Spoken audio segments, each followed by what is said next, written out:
title fights he was in and how he got his championships. Now, his first championship, y'all, Ricky Burns at 135, B-level fighter. His first title at 140 was against Thomas Delorme. Thomas Delorme. Now, if I ain't mistaken, I would say he was a high C, low B level fighter. Then his next title shot that he won at 140 was against Victor Postol. To get undisputed, he beat Julius Ndongo. Come on, man. It ain't a A-lister or a Hall of Famer in the group. Then his title victory at welterweight is against Jeff Horn. Now, what about that list of fighters sound like pound for pound? You telling me Danny Garcia couldn't beat every one of them? Mikey Garcia couldn't beat every one of them. Lamont Peterson couldn't beat every one of them. Jordanis Ugas couldn't beat every single one of them. uh, all of them dudes is a high. I mean, a Victor Postar. I give him a B. I give Ricky Burns a solid B. The rest of them, high C. If it's a B, it's a damn low one. What I mean, what make him a 50-50 fight with Spence? What make him a number one pound for pound, other than the fact that he fought for Bob Arum top rank? Nothing else. Now, them is all the people he won his title defenses from. Tell me who was serious fighter in a welterweight division. I mean, any of them. I just know I can just go down a list of people that can beat these dudes. These dudes ain't to me making no noise. You know, it just to me them garbage fights. I ain't gonna. Well, I take that back. I ain't gonna say garbage fights. They solid fighters, but if he wasn't fighting for top rank, if he wasn't top rank's best fighter at the time, would anybody be talking about Terrence Crawford for beating them dudes right there? He left 135 and he never fought AB when he was down there. I don't know. Mikey Garcia must have not been at 140 when he was there. You know, he either came through them divisions at just the right time, or Bob Arum did his job to the T. What's good, Neil?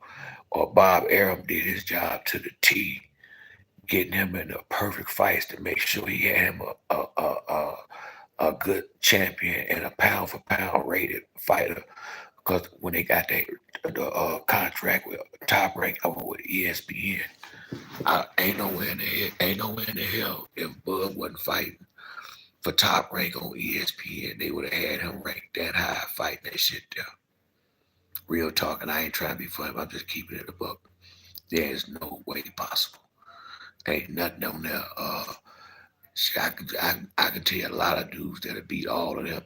If I ain't mistaken, I think one of his ex-stable mates, Keyshawn, I'm not sure. I think it was Keyshawn Davis who knocked Delorme out not too long ago.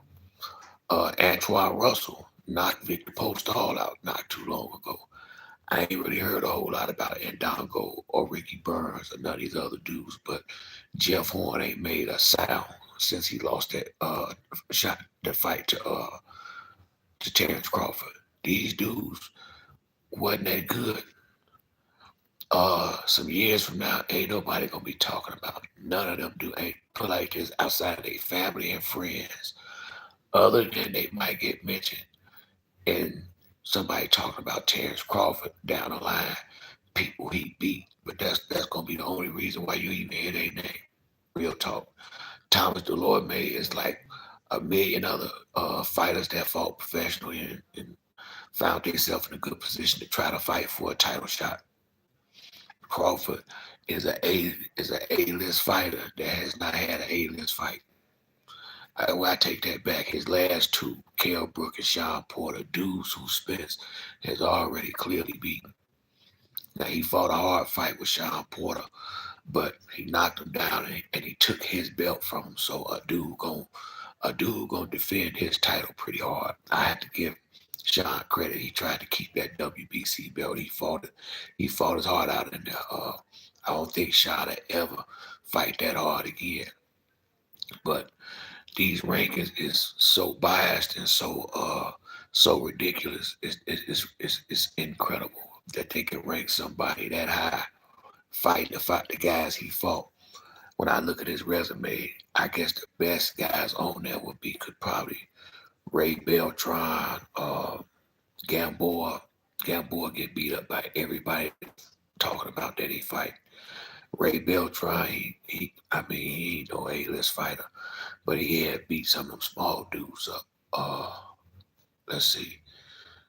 I'm just saying these Kell Brook and Sean Porter, the rest of them, and the guy Felix Diaz.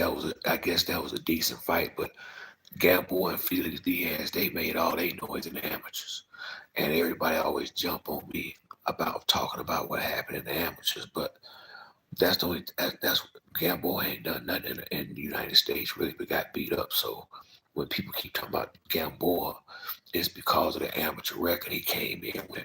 So I guess it's fair game when it's Bud, but when I'm, you know, positive. But when I'm telling you, Danny Garcia beat him in the amateurs and Ugas beat him twice, and he stayed over there at top rank after he complained for a whole year straight about Bob Arum, his contract in. And instead of going over there with all the good welterweights and the big fights, no, I better go and stay back over here with Bob. Then stay with him, and a year and a half later, now you suing him. And then you dropped him. Get out of here, man. And I think that he got in his feelings about Lomachenko. That's the only thing I can think, unless he was getting shitted on with the money, because from where I'm sitting at, for him to be having, for him, the position he in now is because he fought for top rank at the right time. The the money he finna make, had it not been for top rank guiding him through these rankings, getting him all these good fights, there's no way he would be considered where I just can't put like this. I can't say it because he ain't fought the guys. He ain't fought no young real home. He ain't fought no prime Danny Garcia. He ain't fought no prime Kell Brook. He didn't fight no prime Mikey Garcia. He ain't fight none of them guys like that prime and hungry and ready to go. He had none of that's on his level. He has not had a fight like that yet. So how can I tell you he ready for a dude that don't do nothing but fight like that? And he haven't even really had, well, his last two with the ones that's on their way out the door though. How do I say he ready for this? I can't in good conscience say, yeah, man, Crawford ready for this, man. He finna get it in. I don't see no even comparison. I really don't. Spence done fought Danny Garcia, 2 division champ. Lamont Peterson, 2 or 3 division champ. Mikey Garcia, 4 division champ. Guaranteed Hall of Fame. Kell Brook, a champion. Ugas was the champion when he fought him. And these is big, good, solid welterweights he been fighting like this. Crawford been robbing the bank. Gotta give him credit for that. This is why you couldn't make no money with him. Don't nobody want to see that shit he was fighting. Even title fights, other than people that just want to see a good fight that weekend. You can't throw no damn Crawford versus Thomas DeLorme on no pay-per-view. Crawford versus Victor Postol pay-per-view. That's not. And if you do, you ain't gonna be happy with the numbers. You're not gonna be happy with the numbers. Ain't nobody finna spend no money to watch no shit like that. They can go on Showtime or something and watch a better fight for free. To watch somebody come in here and beat up a dude that ain't on this level, man. nobody just spending no $8,900 to do nothing like that. No, that ain't how this thing going out here. People ain't just giving a scratch up like that. So I can't wait till the fight start, cause only thing make this a 50-50 fight is it's on paper. They both undefeated and they both welterweights. And Crawford was the undisputed champion at 140 pounds. But from where I'm sitting at, this fight with Errol Spence will be his first legitimate, definitely welterweight title fight. Jeff Horner, come on, man, you ain't heard a word about that dude since that fight. Not one word. And I ain't heard nothing. He made no noise. He ain't been close to doing shit else. Because he wasn't supposed to have that belt he got from Manny. The Manny Pacquiao fight and the fight with Terrence Crawford, that's the end of it for him. He had no business in that fight with Crawford. That should have been Manny Pacquiao, but Bob Errol, he did what he did. He did what he did, and that's why I said he must have really been doing Bud wrong with the money, because he done from where I'm from, just from the accolades and the position he had. That's all Bob Errol. Getting you to get you ranked this high, fighting the dudes that you fought. To be ranked as high as you is against the dudes that you fought. Imagine how somebody like Boots feels sitting out there thinking, damn, I wish I had an easy ride like that. You know what I mean? I guarantee you, if Adrian Broner would have fought them fights, I'm thinking he probably won all of them. Maybe Post-Star would have been a problem with the height reach. I don't know, but I think AB might have jumped on in there like Antoine Russell and put something on him and knocked him out. I'm just bringing that up because these dudes ain't they ain't making they ain't moving the needle over here. I mean, I done seen many dudes in them same divisions like Robert Easter, Sergey Lipinets, Mikey Garcia, Josh Taylor now, Regis Prograis. It's been way better fighters in them divisions than them dudes he fought. I'm just speaking of just some. It was much better fighters than that shit he ran through. He came through there at the right time and got the right fights. Now you can't fault him for that, but it seems like the rankings would be a little bit more respectful, seeing how they do know who these fighters are. They do know what level these fighters on. And then you got all these good fighters. I would say Sean Porter, Danny Garcia, Lamont Peterson, all of them fought better fighters than Crawford have in their resume. Some of them might have L's, but that's because they fought better fighters. I mean, I ain't saying Crawford can't fight, but I'm telling you this, he ain't been in a fight with the best fighters out there. Ain't no way in the hell you think that. There ain't no way you think that. Because like I said, I saw all of them fights, but I was sitting back trying to think, who did he fight to get undisputed at 140 pounds? Because I couldn't remember other than Victor Postol, no big names he fought. And to get to fight Thomas Delorme for the belt, that's damn near like whoever get to fight Rolly Romero up there for the belt. If it's a solid fighter, shit, that's a gift. That boy can't box. He got punch his chance at best. And he ain't even got that no more because his confidence is gone. Tank done ruined him. That fight with Tank ruined that boy. It was too much, too fast. It's hard to snap out that knockout like that in front of all them people worried about it happening again. You could look at Roddy Romero and tell he shot. He shot. I'm hoping he don't get hurt if he get in there with somebody good, the way he looked in that last fight. That's why Tiafimo riffing at him, because that's easy money. That's easy money over there. Whoever get a shot at that belt, that's easy money. I think Floyd got one more good fight coming out of him once he loses his belt. Ain't nobody taking him even a little bit serious no more. But I'm just saying, Bud made it a long way, and made a lot of money fighting some for somebody that's supposed to be who he is. Pretty easy fights for him. You tell me one of them dudes that'll last five rounds with Earl. I can't think of not one of them. I think all of them get knocked out within five, especially if he coming there with that on his mind. They out of there. Them dudes is not on his level. Earl do not play with dudes like that. He go in there and get their ass up out of there too. But he do it in a rough fashion. He gonna beat them up. Uh, a 2 or 3 good rounds of Earl on you, and you ain't on his level. You finna get beat up. That's what he gonna do. He gonna beat you up. So from where I'm sitting at, man, ain't nowhere in the hell there's no 50-50 fight. Ain't nowhere in the world it's going 12. Well, I can't say it won't, but I doubt it. I doubt it. I ain't worried about nothing Bud gonna do. Cause respectfully, fighting them type fighters for as long as he have, ain't nowhere in the hell you can tell me at some point that don't show up in the fight. How do it not?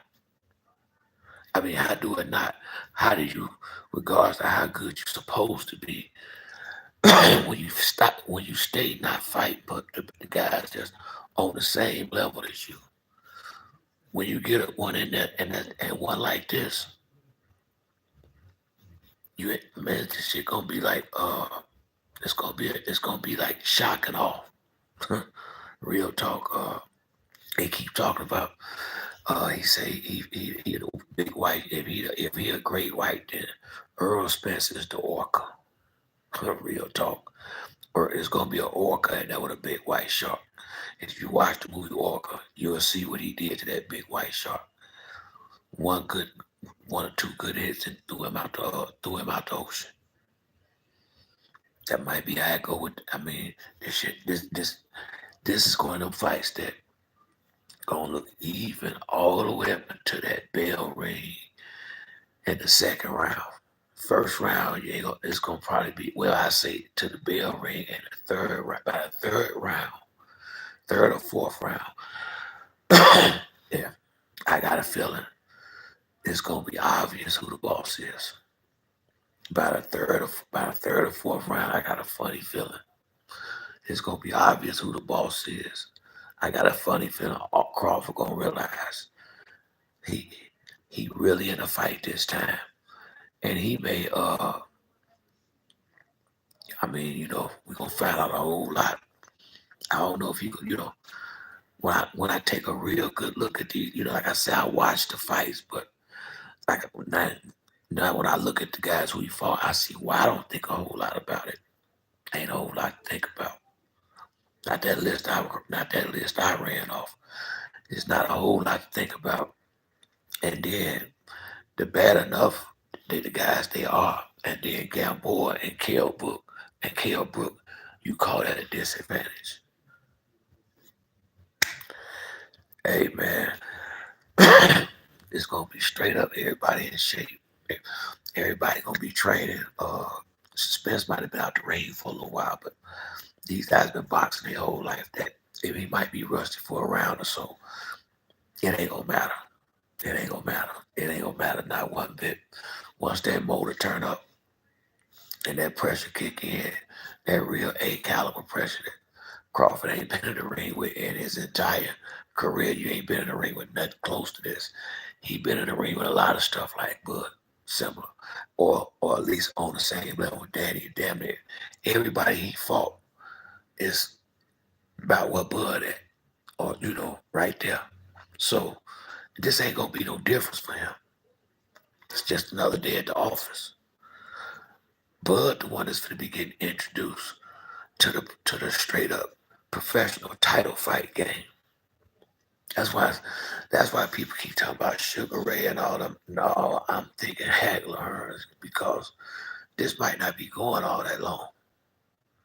It might be that type of power and technique advantage. Like Tommy Hearns had the size, the long arms, the big right hand, and speed, and it looked good that first round. But boy, that was about it. when the guy with the technique and natural strength started moving forward. Remember, Tommy Hearns was the little guy moving up. Hagler was in his division, and he just beat and showed Tommy Hearns why that was his division. I think this was going to happen in this. They may have two fights, but I think it might be crystal clear after this first one. You can do a second one if y'all want to, but everybody going. I think this first one is gonna make it pretty clear and pretty clear and pretty plain. Nah, he he may try to go fight Charlo instead of coming back and fight Earl again after this beat. I don't see how he gonna last. I'm thinking he gonna be trying to get in shape so he can run around the ring all night and try to play that game. But they all try to run from Spence. That ain't nothing new to him. He been hawking them down for a long time now. So this was a short one this morning. It's just been on my mind, so I said I'm gonna just go ahead and talk about this. If anybody we'll chat about it or whatever. But that's it for me on this one. Like the video, like or subscribe. Till next time, it's your boy Spill Dog.